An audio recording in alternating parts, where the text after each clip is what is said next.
ఏ బాటైనా పర్వాలేదంట, సమయంతో సాగటమే మన సింపుల్ సిద్ధాంతం.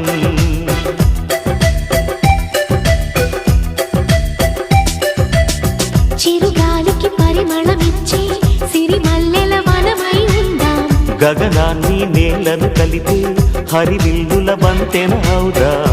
ఆనందం అంటే అర్థం మనమందా, ప్రతి పూట పాతై సాగే హుషారు సరిగమలో. ఎన్నో ఎన్నో రాగాలుండే సంగీతం కాదా, చల్లకి నవ్వుల కేరింత.